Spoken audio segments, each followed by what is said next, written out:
요새는 건강검진을 통해서 조기에 암을 발견하는 경우가 많습니다. 빠른 치료로 다시 건강을 되찾는 암 생존자도 많이 늘어났는데, 예.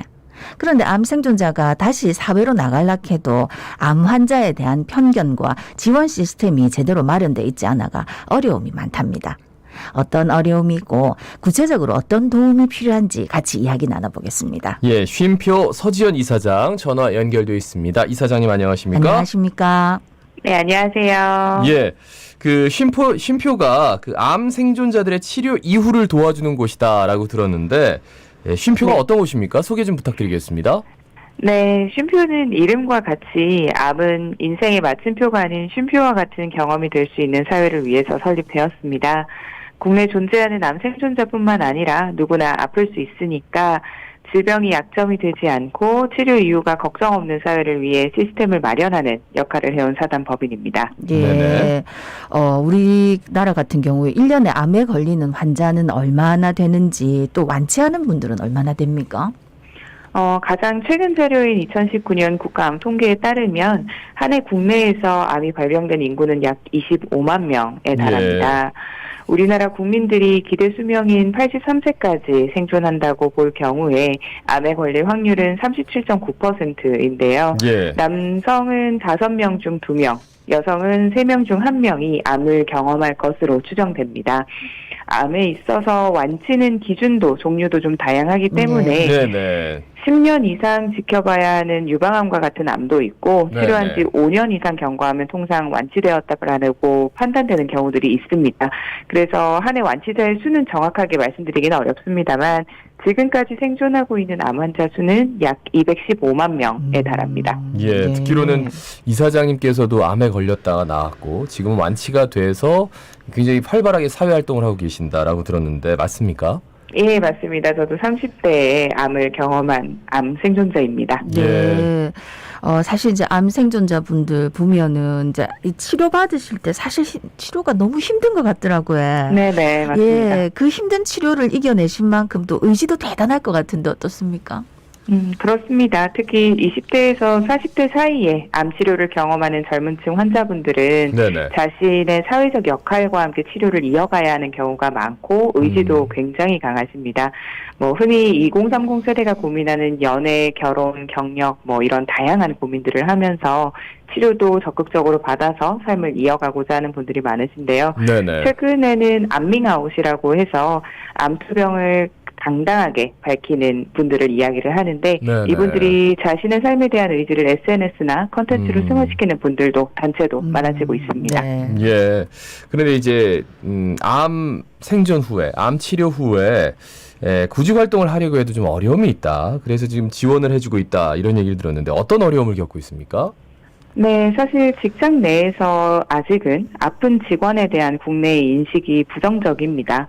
대표적으로 국내 암 생존율은 70.7%로 전 세계 최상위 수준입니다. 네. 10명 중 7명이 생존을 하시는데요. 암 치료 후의 직장 복귀율은 30.5%로 OECD 기준 최하위 수준입니다. 네네.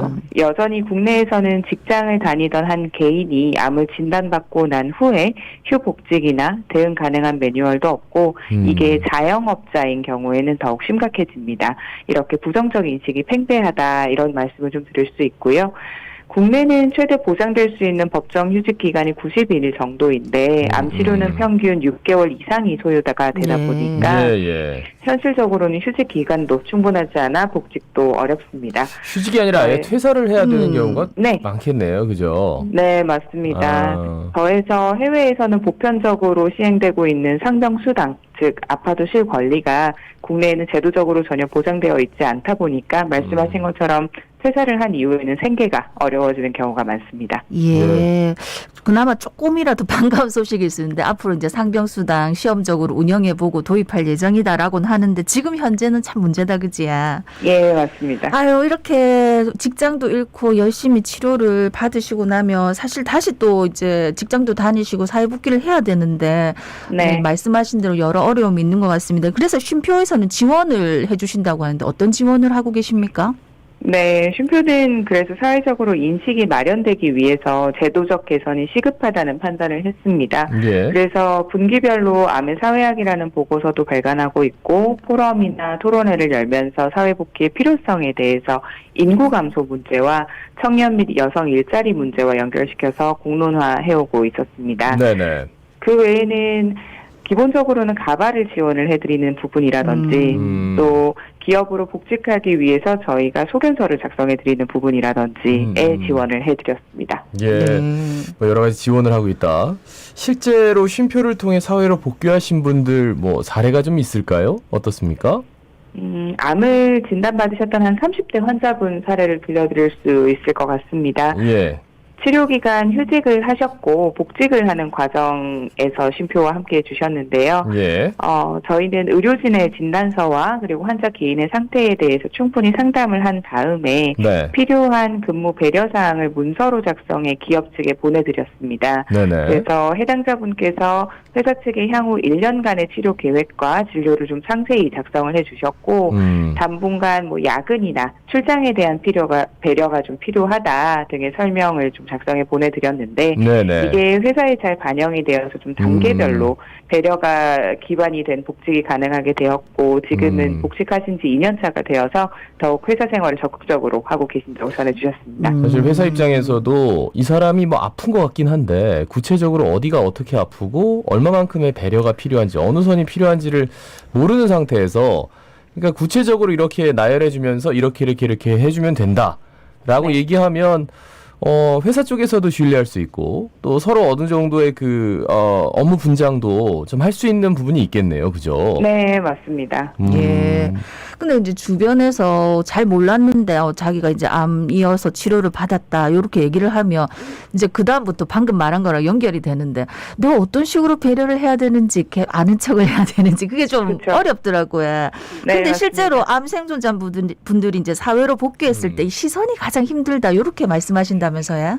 네, 맞습니다. 말씀해 주신 부분과 같이 일반적으로 암을 겪지 않은 분들도 어떻게 대해야 할지 어려워하시지만 네네. 암 생존자 분들도 일터 내에서 차별을 받았다고 응답하는 분들이 69.1%에 달한다는 설문조사 결과가 있습니다. 네.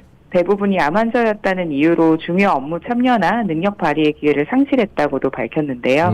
한국의 경우는 이런 편견을 우려하다 보니 앞서 말씀드린 암밍아웃의 사례가 좀 적은 경우가 네. 많습니다.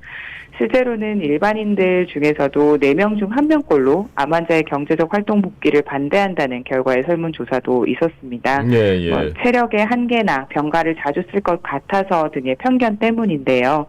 실제로는 체력 회복 또한 개인적으로 차이가 크고 1년 정도의 통원 계획도 사전에 나오기 때문에 충분히 가능하다 보니 이러한 부분은 차차 배려와 인식 개선이 좀 필요한 부분입니다.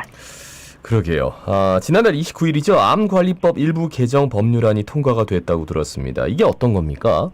네, 국제적으로는 이 부분이 조금 활용이 되고 있었는데 국내의 경우에서는 암 환자에 대한 복지의 범위를 예방과 진료가 아니라 치료 이후까지로 좀 폭넓게 확장한 것에 의미가 있습니다. 네. 국가 암 종합관리 계획에서도 치료 후 사회복귀에 대해서 일부는 명시가 되어 있었지만 지금처럼 일치료 병행이나 학업 공백, 육아 공백, 더 나아가서 치료 후의 재발 관리에 대한 지원 근거가 구체적으로 마련된 것이 최초의 법률안으로 이번에 들어갔는데요. 이제는 갑상선과 유방암과 같은 젊은 층에서도 발생률이 높고 생존율이 90에서 100%에 이르는 암이 많아지는 만큼 치료 후의 삶이 당연히 반영된 점에서 큰 성과라고 볼 수 있습니다. 네.